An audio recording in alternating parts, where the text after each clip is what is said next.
ഹജ്ജിന് പോകുന്ന 65 വയസ്സിന് മുകളിലുള്ളവരുടെ കൂടെ സഹായത്തിന് ബന്ധു നിർബന്ധമാണെന്ന് പുതിയ ഹജ്ജ് നയം. സ്വകാര്യ ഗ്രൂപ്പുകളുടെ ക്വാട്ട 30% പുനഃസ്ഥാപിച്ചു. ഹാജിമാരുടെ സേവനത്തിന് കൂടുതൽ വോളണ്ടിയർമാരെ നിയോഗിക്കാൻ തീരുമാനിച്ചതായും നയങ്ങൾ വിശദീകരിച്ച് ജിദ്ദയിലെ ഇന്ത്യൻ കോൺസുൽ ജനറൽ പറഞ്ഞു. കേന്ദ്ര ന്യൂനപക്ഷ മന്ത്രാലയമാണ് ഹജ്ജ് നയങ്ങളിൽ സുപ്രധാനമായ മാറ്റങ്ങൾ വരുത്തിയത്. ഇതുപ്രകാരം 65 വയസ്സിന് മുകളിൽ പ്രായമുള്ള ഹാജിമാർക്കൊപ്പം ഒരാൾ കൂടി സഹായത്തിന് നിർബന്ധമാണ്. നേരത്തെ ഇത് 70 വയസ്സുള്ളവർക്ക് മതിയായിരുന്നു.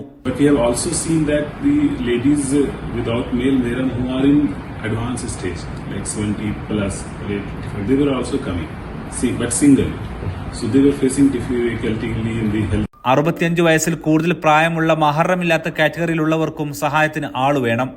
അവരുടെ പ്രായം 40-നും 60-നും ഇടയിലായിരിക്കണം. സ്വകാര്യ ഗ്രൂപ്പുകളുടെ ഹജ്ജ് കോട്ട 30% പുനഃസ്ഥാപിച്ചതായും ജിദ്ദയിൽ കോൺസുൽ ജനറൽ മുഹമ്മദ് ഷാഹിദ് ആലം അറിയിച്ചു.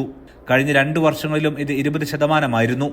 ഇതനുസരിച്ച് ഇന്ത്യൻ കോട്ടയായ 1.25 ലക്ഷം ഇന്ത്യൻ തീർത്ഥാടകരിൽ 52,500ഓളം തീർത്ഥാടകർക്ക് ഇത്തവണ സ്വകാര്യ ഗ്രൂപ്പ് വഴി ഹജ്ജിനെത്താം. 150 തീർത്ഥാടകരുടെ സേവനത്തിനായി ഒരു വളണ്ടിയർ എന്ന തോതിലാകും ഇത്തവണ ഖാത്തിമുൽ ഹുജ്ജാജ്മാരെ നിയമിക്കുക. നേരത്തെ ഇത് 200 പേർക്ക് ഒരാൾ എന്ന തോതിലായിരുന്നു.